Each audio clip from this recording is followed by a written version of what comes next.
Olá pessoal, bem-vindos de volta ao canal Histórias para Fogueira, canal onde a gente vai estar falando sobre mito, mitologia, através da contação de história, cultura, um pouco de história, um pouco de arte, eventualmente cultura popular e até nerdice. Meu nome é Vitor, eu sou formado em licenciatura de Ciências das Religiões pela UFPB. E, bom, nos vídeos passados a gente vem falando sobre o herói grego, especificamente Teseu. Vai aparecer aqui nos cards em algum lugar ou na descrição um link para quem perdeu, né, esses primeiros vídeos. E agora a gente está chegando na parte onde você tem o Teseu, né, ele é um herói bem famoso, né? Ele era muito popular tanto na mitologia, né, tem vários mitos sobre ele, como a gente está vendo, como também até hoje na cultura popular a gente vê várias obras de teatro, várias peças, poemas, novelas, romances que trazem um pouco ele. E agora, no próximo vídeo, já vou explicar porque no próximo, eu falaria sobre a parte pela qual ele é mais conhecido, né, que é a Batalha do Labirinto contra o Minotauro. Não quero parecer um sádico ou um produtor de novela mexicana que deixa naquele cliffhanger, né, tipo, o que vai acontecer? Spoiler, vocês sabem que ele ganha.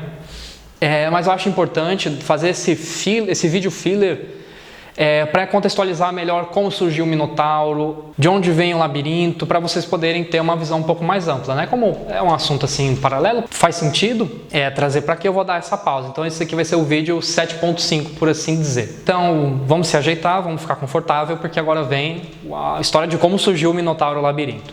Então, vocês vão lembrar que no primeiro vídeo eu mencionei que você tinha a ilha de Creta, onde você tinha a civilização minoica, e as cidades-estados gregas. E nessa civilização minoica, houve um momento em que o rei Minos estava pleiteando a coroa. Só que ele tinha um irmão. E aí você tem duas versões. Numa delas, ele pede para Poseidon, se ele fosse o favorecido, né? Se Deus dos mares, se você quiser que eu seja o rei, me manda um touro branco e eu sacrifico ele no teu nome. E aí vem e chega esse touro branco para ele. Numa outra versão, eu particularmente gosto mais, ele fala para o Deus, se eu for o escolhido, eu vou fazer uma hecatombe. Essa palavra existe, tá? Eu não estou inventando. É literalmente o sacrifício de 10 bois. Eu vou matar 10 bois, sim, em tua honra. É só uma particularidade minha, tá? Vocês imaginem o que vocês quiserem. Fechando essa divergência, né? E aí, de fato, Minos vira o rei. E só que acontece... Ou na versão que ele ficou com que só tinha um touro branco, ou nessa versão dos 10, o evento, independente de qual dos caminhos a gente pegou, é o seguinte. Ele sacrifica 9 touros, mas quando chega no 10º era um touro lindo, todo perfeito, jovem, saudável. Ele já tinha sacrificado 9, né? 10, caramba, que coisa, né? Que avarícia é essa dos deuses. Ou se só tinha um touro branco, ele achou tão lindo que ele não quis sacrificar. E minha gente... não façam isso, vocês vão se meter com um dos 3 maiores deuses. A pessoa está pedindo para se lascar. E aí Poseidon coçou a barba dele e falou, tá certo. Se lascou.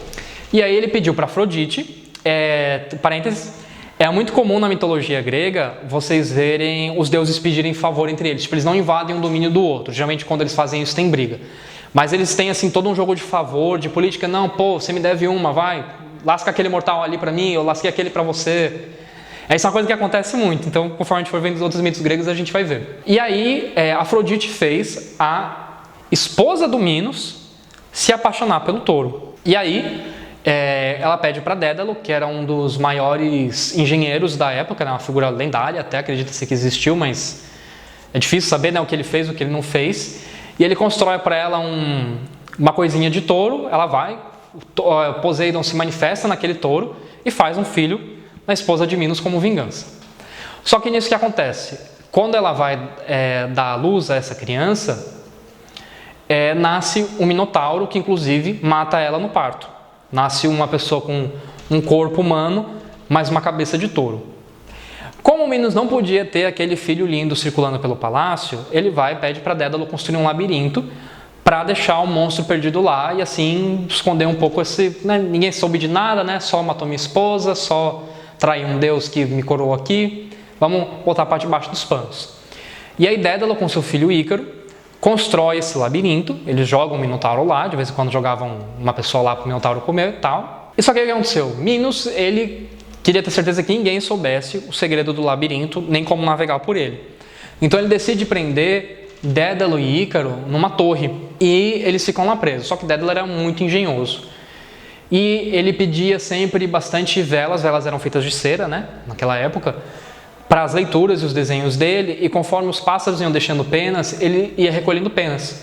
E ele fez 2 pares de asas com essa cera e essas penas, uma para ele e uma para o filho. E aí as asas funcionavam, ele era um engenheiro incrível, né? E a ideia dele era fugir voando dessa torre. Só que ele era preocupado com o filho dele, que era mais jovem, aquela coisa, né? Vou conquistar o mundo, não sei o que, tal. E ele falou, meu filho, você tem que tomar muito cuidado. Se você voar muito baixo, a umidade do mar, Creta era uma ilha, né? Vai umedecer as penas, você vai ficar pesado e você vai cair. Se você voar muito alto, o calor do sol vai derreter a cera, suas asas vão se desfazer, você vai cair. Então, seja prudente, viaje no caminho do meio. E Ícaro, não, eu sei fazer, eu sei o que eu estou fazendo, eu sei o que eu estou fazendo. Spoiler, ele não sabia. Então eles alçam voos e Ícaro fica maravilhoso com essa coisa do voar, só que ele não escuta o pai. E ele começa a querer voar alto e alto e alto, tipo, estou voando tão alto quanto Apolo, Deus Sol. Minha gente, vocês vão perceber que isso fica muito claro. Não se compare com os deuses gregos, não desafie os deuses gregos. O que tem de mito, de gente fazendo isso e morrendo de forma trágica e horrível, não é pouco. Mas é óbvio que aconteceu o que o pai dele falou. A cera derreteu e ele caiu e acabou morrendo afogado. Quando Dédalo chega por fim em terra firme, e ele fica de luto, né, pelo filho, até ele nomeia aquela região onde ele chega de Ítaca, em homenagem ao filho dele, né, Ícaro. Então pronto, agora eu expliquei para vocês de onde surgiu, né, o labirinto, foi Dédalo que construiu. Expliquei para vocês mais uma história, né, mais um mito de Dédalo e Ícaro, e um pouco do nascimento do Minotauro. O que eu vou trazer desse mito tem 2 simbologias bem interessantes e um conselho particular meu. E se vocês não quiserem, vocês podem ignorar. Mas lembrando, como sempre, né, pedindo, deem um like se vocês estão gostando do conteúdo, comentem aí alguma dúvida, uma coisa que eu não expliquei bem. Compartilhem um vídeo, se inscrevam para não perder mais vídeo, vão ajudar o canal a crescer para continuar produzindo esse conteúdo aqui para vocês. Sem vocês não tem canal. Então, a torre, ela é um símbolo que se repete, né? Tem aquela coisa da torre do mago, né, medieval, acho que é bem famosa, ou a torre é onde a princesa fica presa, é um símbolo que a gente vê que se repete. E ela tem muito a ver um pouco com essa questão de objetivos que são difíceis de alcançar, que requerem ir um pouco além do que a gente costuma estar. Então, né, tá preso numa torre alta não é necessariamente uma torre infinitamente alta, né, de altura infinita, é só uma forma simbólica de dizer que ele estava preso naquela situação e ele precisava de alguma coisa que fugia do padrão normal do dia a dia para ele conseguir sair. Então ele tinha que usar a mente dele de uma forma diferente. Um atributo físico, né, se fosse um herói guerreiro, mas Dédalo era um herói da mente. Então ele cria essas asas, né, ou seja, ele cria a capacidade de voar, que também tem muita simbologia de voo, né, o ser humano sempre teve esse sonho do voar livremente, né, com poucos aparelhos, né? E aí ele consegue criar isso porque ele tinha essa habilidade, né? Então você tem essa simbologia através do poder da mente, né? De uma mente livre de preconceitos, uma mente capaz de ver de forma mais ampla, né? Essa genialidade. Ele foi capaz de criar uma forma de sair, uma forma muito bonita, né? Do voo. Só que você tem um problema, que você tem a soberba do filho. Percebam que eu falei que a soberba era uma coisa comum também no herói grego, né? Dédalo e Ícaro são vistos como heróis gregos também. Ele não quis voar onde ele pertencia, que era acima dos mortais, que você está ao mar. Ele quis ir para o sol, que é onde estão os imortais, né? O céu. E aí, obviamente, ele não é aquilo, e ele cai e morre tragicamente, como muitos outros vocês vão ver aqui. Então essa questão do caminho do meio também é muito visto em algumas religiões, né? Aquela coisa, né, de fugir dos extremos, né? Buscar a temperança, e isso é onde chega naquela minha mensagenzinha para as pessoas assim mais jovens. A adolescência, a juventude é um período em que você tem muita energia, mas em geral, obviamente algumas pessoas são mais maduras, pouca experiência. Então não que vocês tenham que se submeter a tudo que as pessoas dizem, mas antes de dizer não, eu sei o que eu estou fazendo, pensem se vocês de fato sabem. E se o que aquela pessoa está dizendo, mesmo que você não vá fazer daquele jeito, se aquela experiência não pode ser útil para, por exemplo, eu ia fazer de um jeito parecido, mas já estou vendo que não dá certo, vou fazer de uma terceira forma. sejam um pouco mais antropofágicos, né, por assim dizer, tipo, usem o que serve e descartem o que não serve, né, como diria o Oswaldo, né, a Semana Moderna, né, de Arte, né, um manifesto antropofágico. Tem que usar o que serve e descartar o que não serve. Porque vocês vão ver que desde muito tempo atrás os pais tentam explicar com desenhos, lições de morais, mitos aos filhos essa questão de ter cuidado.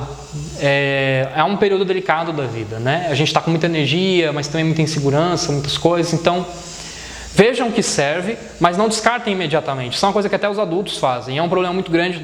Isso na mitologia, na interpretação, isso é uma opinião minha, tá? Se vocês não quiserem nem que eu fale mais minha opinião, digam aí nos comentários. Eu fico só com as histórias, ninguém é obrigado a ficar ouvindo o sermão.